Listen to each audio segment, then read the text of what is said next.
এর আগের ভিডিওতে আমাদের 10 পর্যন্ত অঙ্কগুলো হয়েছিল। আজ আমি তোমাদেরকে 11 থেকে অঙ্কগুলো করাবো। চলো শুরু করি। বার্ষিক 8% সরল সুদে কত বছরে 600 টাকা সুদ 168 টাকা হবে হিসাব করি। বার্ষিক সুদের হার বলে দিয়েছে 8%, কত বছরে সময়টা বলে দেওয়া নেই, 600 টাকা আসল কত 600 টাকা, সুদ বলেছে 168 টাকা। চলো বার্ষিক বার্ষিক সরল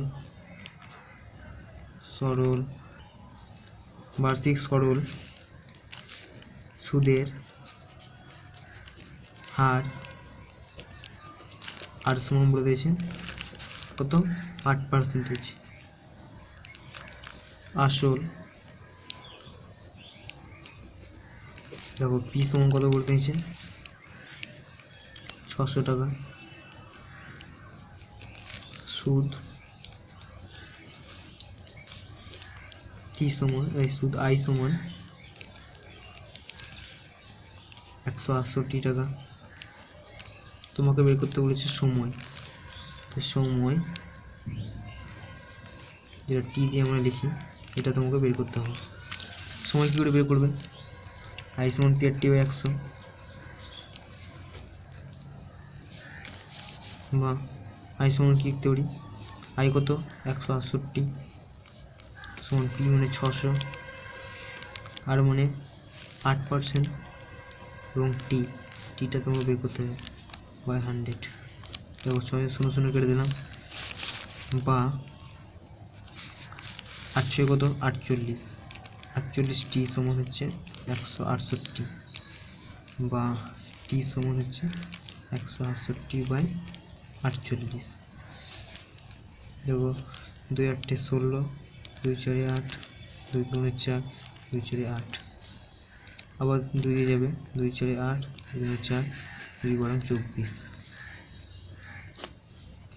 3 1 3, 3 4 12, 3 4 12, 2 7 14, 2 2 4 বা টি সমান 7/2 বা টি সমান 7/2 ভাঙলে কত হবে, দেখো 3 2 2 3 6, 3 পূর্ণ 1/2 বছর।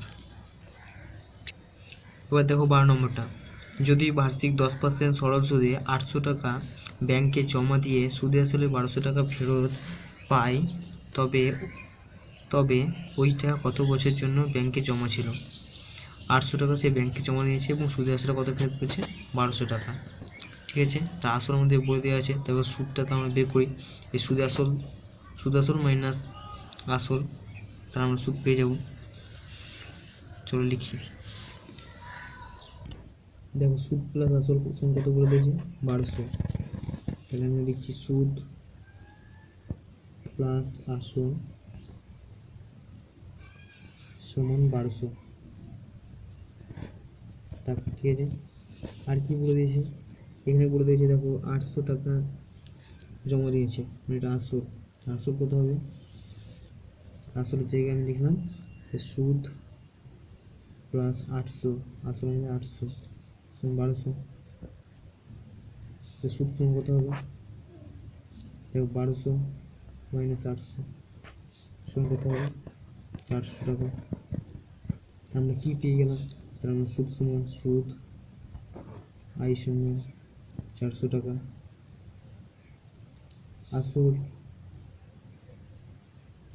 পি সমান বলে দিয়েছে, মানে এখানে বলে দিয়েছে 800 টাকা, আর কি বলে দিয়েছে আমাদের, আর বলে দিয়েছে বার্ষিক সুদের হার, যেটা 8 বা না এখানে বার্ষিক সরল সুদের হার 10%। ঠিক আছে, এটা কত সময়ের জন্য, সময়টা তোমাকে বের করতে হবে। বার্ষিক সুদের হার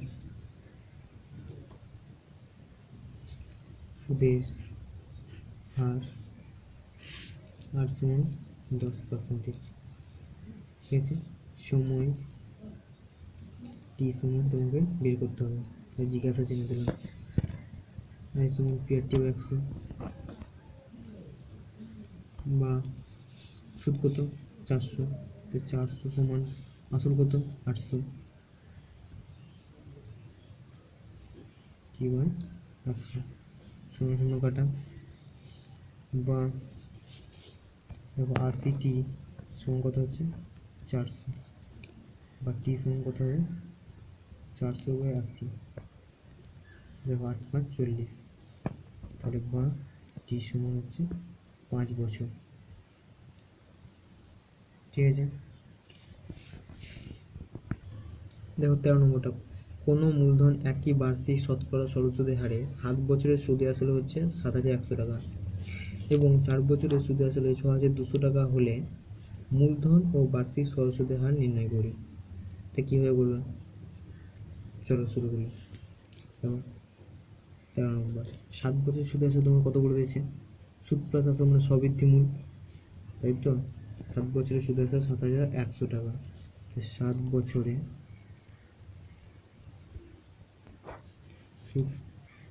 সুদে আসলে 7,100 টাকা।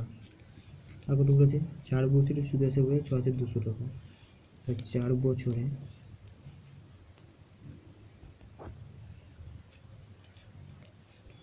সুদে আসলে কত বলেছে 6,200 টাকা। আমরা 1 বছর বের করে নিই, দেখো এটা মাইনাস, তাহলে 3 বছরে সুদে আসলে কত হবে, বিয়োগ করলে হবে 900 টাকা। তুমি 3 বছর সুদে আসলে কত হলো 900 টাকা, তো 1 বছরে সুদে আসলে কত হবে, নিশ্চয়ই কম হবে 900/3 টাকা। এবার তুমি 4 বছর বের করতে পারো বা 7 বছর, যেটা মনে সেটা তুমি বের করতে পারো। আমি 7 বছরে বের করে দেখাচ্ছি তোমাদেরকে। এবার তুমি 7 বছরে হবে কত, 900/3 ইন্টু 7, দেখো 3 3 9 0 সমান 2100 টাকা। এটা হলো 7 বছরের সুদ। ঠিক আছে, এটা হলো সুদ। আমাকে বলে দিয়েছে 7 বছরের সুদে আসলে 7,100 টাকা, আমি সুদ পেলাম কত 2100 টাকা। ঠিক আছে, তাহলে সুদ 7 বছরে সুদ প্লাস আসল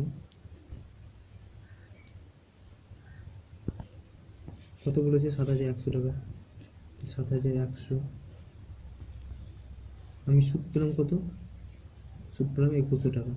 তাহলে আমি লিখতে পারি, তার সুদের জায়গায় 2100 টাকা লিখতে পারি, 2100 প্লাস আসল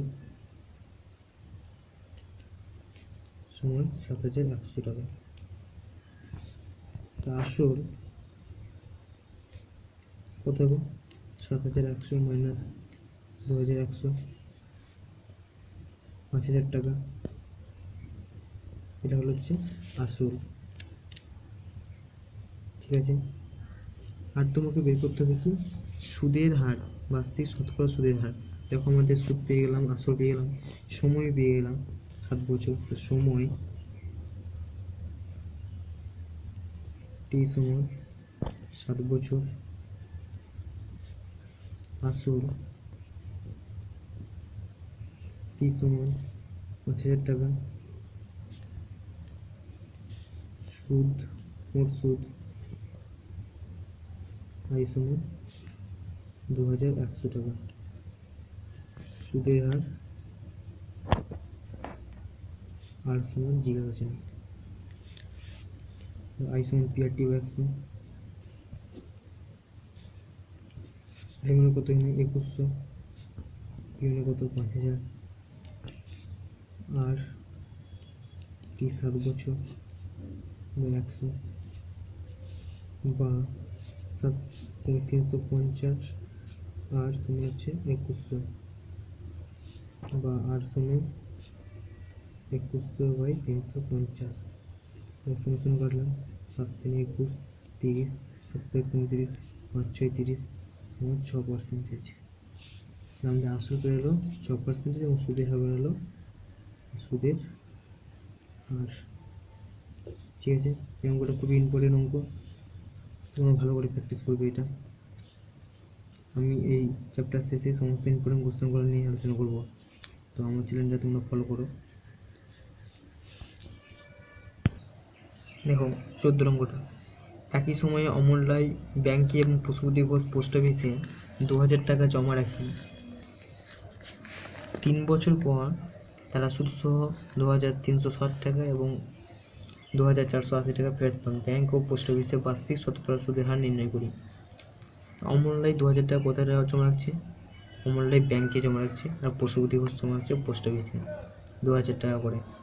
ব্যাংকের সুদসহ অমল রায় ফের পেয়েছে 2360 টাকা, আর পোস্ট অফিসের সুদসহ পশুপতি ঘোষ পেয়েছে 2480 টাকা। ঠিক আছে, তাহলে সুদসহ যখন আসল প্লাস সুদ এখানে ঢুকে আছে নিশ্চয়ই ব্যাংকের অমল রায়ের ক্ষেত্রে, তো ব্যাংকের ক্ষেত্রে আমরা বের করে দেবো। ব্যাংকের ক্ষেত্রে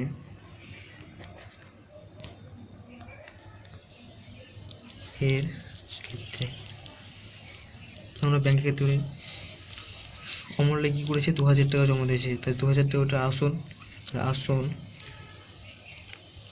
পি সমান 2000 টাকা। ঠিক আছে, এবার বলছে সুদ সহ ফেরত পাই 2360 টাকা অমল রায়। ঠিক আছে, সুদ প্লাস আসল সমান 2360, তাই তো? সুদ সহ ফেরত পাই যেহেতু 2360 টাকা, তা আমরা আসল কত জানি?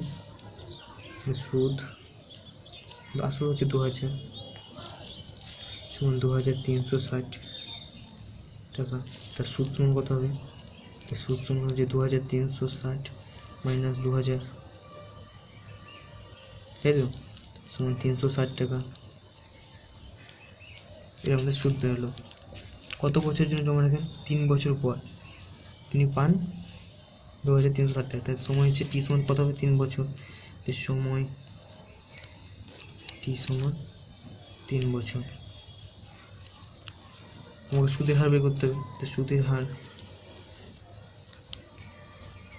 সমান জিজ্ঞাসা ছিল, আমাদের একই সূত্র, আই সমান P/100, বা আই মানে এখানে কত পেলাম? 360, 360 সমান পি মানে কত? 2000 টাকা,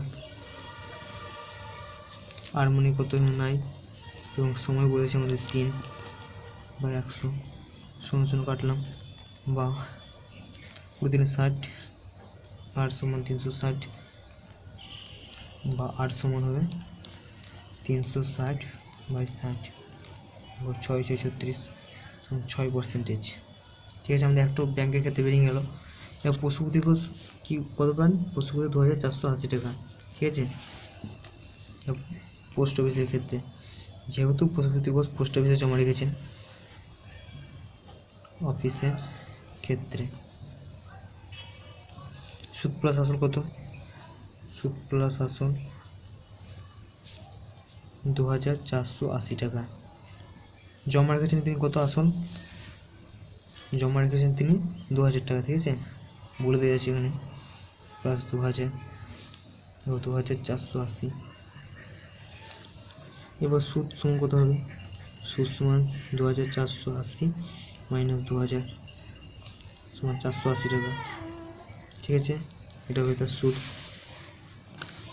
দেখো ব্যাংকের ক্ষেত্রে 360 টাকা সুদ পেয়েছিল, কিন্তু পোস্ট অফিসে 480 টাকা সুদ পেয়েছে, অর্থাৎ নিশ্চয়ই ব্যাংকের তুলনায় পোস্ট অফিসের সুদ বেশি, তার জন্যই তো পেয়েছে।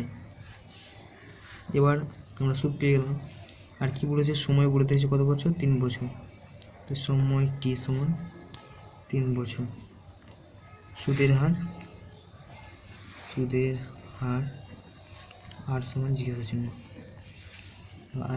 আই সমান P/100 100, বা 480, সুদ 480 সমান আমাদের আসল কত? আসল হচ্ছে আমাদের 2000, ইন্টু আর বের করতে হবে আমাদের 3/100। দেখো 60 আর সমান 480, বা আর সমান কত হবে? 480/60, 6/48 সমান 8%। তাহলে আমরা কী বের করতে বলেছি? তাহলে বের করতে বলেছে যে ব্যাংক ও পোস্ট অফিসে বার্ষিক সরল অনুপাত। ঠিক আছে, অনুপাত বের করতে বলেছে। ওদের ব্যাংক অনুপাত পোস্ট অফিস, ব্যাংকে কত পেয়েছে 6%, পোস্ট অফিসে কত হচ্ছে 8 দিতে হবে। কাটাকুটি করলে পাবে 2 3 6, 2 4 8, তাই অনুপাত কত হবে 3:4। এটা হচ্ছে আমাদের অ্যান্সার। বেশ, আজকে আমাদের এই পর্যন্তই থাকলো। আরও তারপর অঙ্কগুলো খুব তাড়াতাড়ি আমরা নিয়ে আসবো, তোমরা দেখতে থাকো। আর ভালো লাগলে কোনো কিছু যদি তোমরা বুঝতে না পারো তাহলে কমেন্ট করে জানাও, আমি তোমার কমেন্টে নিশ্চয়ই রিপ্লাই দেবো।